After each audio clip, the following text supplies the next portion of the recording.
Brothers, I've never seen a company like this before. They insisted on using a 900-ton and a 200-ton crane for a lift that only required a 200-ton and an 80-ton setup. Why go to such lengths? They also required the absolute largest shackles, and we have to use this massive pile for today's lift. Do you have any idea how much all these shackles weigh? Let's take a look together and see exactly what's going on here. Hello brothers, continuing from the last video. The night shift struggled all night with the last piece and spent all morning on it too without success.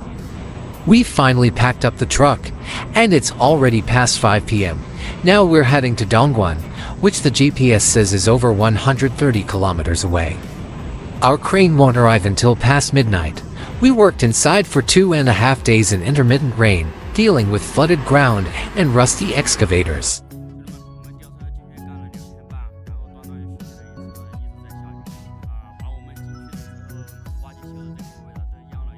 Fortunately, the ground was rock solid underneath, so our crane rolled out without any issues.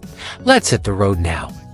We'll stop for dinner when we find a convenient spot along the way. With over 140 kilometers to go, we probably won't arrive until around midnight. So getting dinner first is our top priority. Then we can take our time driving. It's 7 p.m. We've finished eating, and I'm taking over the wheel from Master Liu. We still have about 100 kilometers to go, so I'll drive straight through. It's now 11:30 p.m., and we've finally reached the vicinity of the lifting site. There's no one around, and we can't drive in at night. We'll park here, find a nearby hotel to rest, and roll in at 6:30 tomorrow morning. I didn't drink a single drop of water while driving for hours, so I finally grabbed a few sips. I bought plenty while it was cheap, but it's too hot, so let's head to the hotel. I specifically bought these small bottles of cola to take with us later. It's incredibly hot, and this Coke is really thirst-quenching. I got them for under 9.90 on the flash sale channel. You can click the store or the comments section to grab them yourself with limited time coupons. The next morning at 6:30, we hurried to move the truck. I wasn't sure if the main gate would even be open this early.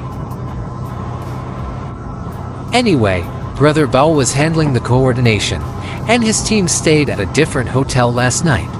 We don't even know what we are lifting today. Our parking spot from last night is only a few kilometers from the site. We'll head over first to check the terrain, and the flatbed trucks can follow slowly behind us. This time, the lifting site is inside this massive factory complex. Our crane has to take the leftmost extra-wide lane, because the middle one is just too narrow. Seeing that we are operating inside a factory area, the terrain should be perfectly fine, and like our last messy job. Let's drive in and take a look. We scouted the area, and the conditions are excellent. We'll be lifting the two tanks right behind me. The heavy one is 60 tons, and the light one is 23 tons. The main task is taking down the large tank. We'll need a 300-ton crane to lay it flat, then stand it up right over there. With another 20-ton tank tomorrow, we definitely won't finish today. Before our crane enters, we have to drag out this heavy lifting beam first. This gear weighs over a ton, making it impossible to move by hand.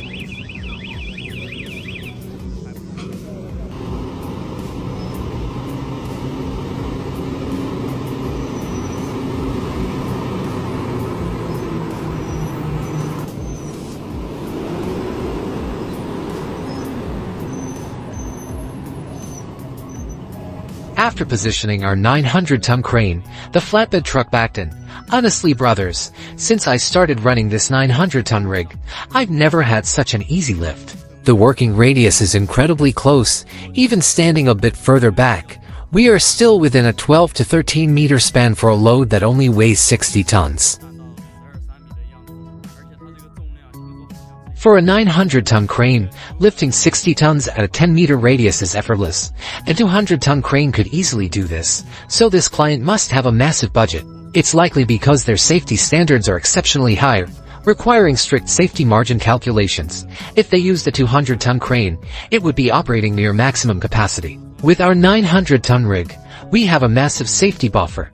Large companies are great because they take safety considerations very seriously. Their planning is incredibly thorough, even bringing in an additional 300-ton crane just to help us lay the tank flat.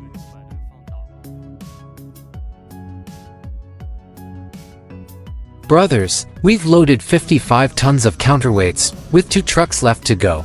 We could technically lift it right now, but for extra safety, we'll install all 4 trucks worth.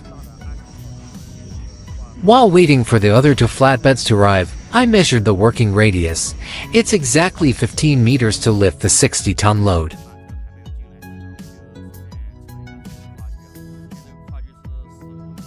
This is an absolute breeze for our crane. We set up casually, and while we could have parked closer, there was simply no need for a 900-ton machine. The final counterweight has been hoisted up, bringing our total ballast to 125 tons. After balancing, we unloaded the shackles from the flatbed. Yes, how heavy this pile of shackles is. We have 4 massive 100-ton ones, plus multiple 50-ton and 80-ton shackles. All these shackles are required for today's lift because this company demands high safety margins not just for the cranes, but for the rigging gear too. Just as we finished installing our counterweights, the second crane arrived. Actually, it looks like a 200-ton crane instead of a 300-ton one. Even a 200-ton crane is more than enough for this job. With a 6-part line, it only needs to lift 30 tons, and our 900-ton rig can move right up to it. Now that all our counterweights are set, the 200-ton crane is rapidly deploying its outriggers. Let me check the time real quick. It's exactly 10:30 a.m., and we are preparing to lower the boom to adjust the wire rope reeving to a 6-part line configuration. With a single part capacity of 14 tons, a 6-part line gives us an 84-ton maximum. Before the final lift, we need to hold one more safety briefing.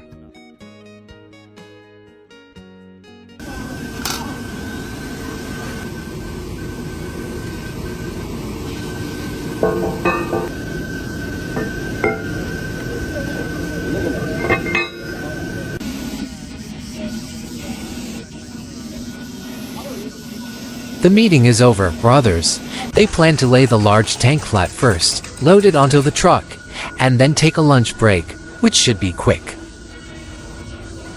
For this lift, our 900-ton crane has its main boom extended to 55.9 meters. At this optimal 15-meter radius, we can hoist over 200 tons. Once our boom is positioned, we wait for the workers to use the aerial lift to attach the rigging. Do you see the lifting beam we're hoisting, brothers? This beam alone weighs about a ton, which we usually wouldn't need if we just used longer slings, but this company specifically mandates it. The rigging is secured, workers have cleared the area, and we are initiating the lift.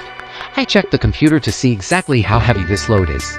It's just over 50 tons including the lifting gear. The management intentionally overestimates the weight by 10% to ensure absolute safety.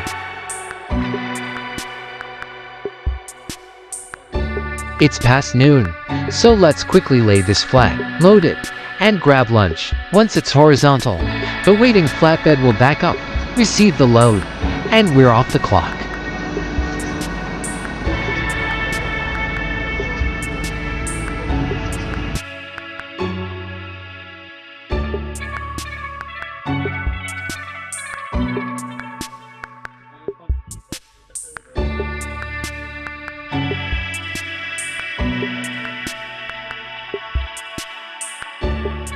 It's finally down.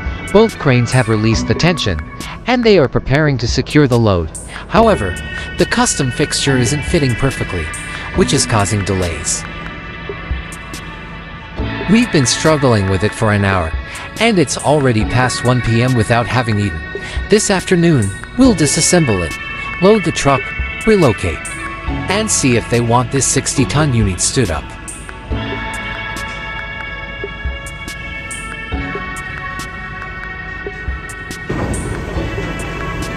Look how compressed the rear tires are, but luckily we only need to move a couple of 100 meters. We've successfully loaded the first one, so we'll leave the crane here, grab some food, and handle the smaller tank afterward. They claim the smaller tank is 23 tons, but I bet it's only around a dozen. Even though the big tank is just over 50 tons, it looks absolutely massive sitting on the flatbed right now.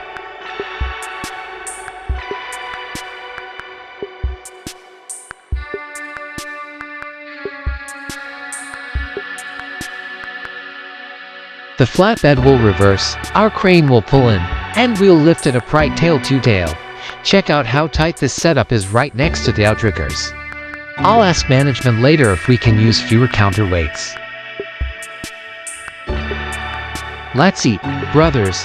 The large unit is loaded and relocated. Without taking a break, we'll immediately hoist the smaller tank, pack up our rig, and head over to set the large one upright. We won't need the lifting beam for the smaller unit. We'll simply use this heavy-duty 100-ton lifting sling to handle the lightweight tank. By the way, the large unit is a liquid nitrogen tank. The smaller one is a pressure vessel, and once loaded, we can pack up the crane, transferring only 2 trucks worth of counterweights.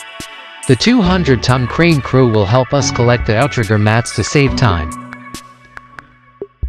Having them collect the mats really speeds things up, and by 3 p.m., we finished loading the smaller tank.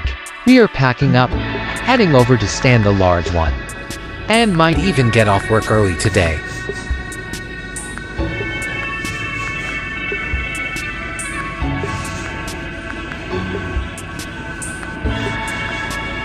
We'll transport the trays and outrigger boxes, leaving the lifting to the 200-ton crane for a faster relocation.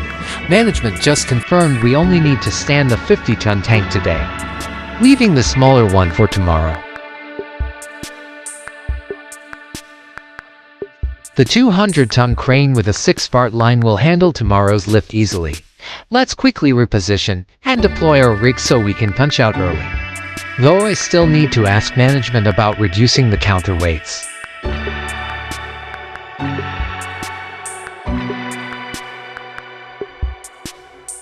They refused due to strict safety protocols, requiring us to install the exact counterweight specified in the plan. We didn't fully extend the boom to 55.9 meters anyway, stopping at around 44 meters because the operating radius is so tight. The supervisor insisted on full counterweights precisely because the boom is shorter, and we couldn't extend it fully without losing position. Looking from this angle, you can see how incredibly close it is to the outriggers.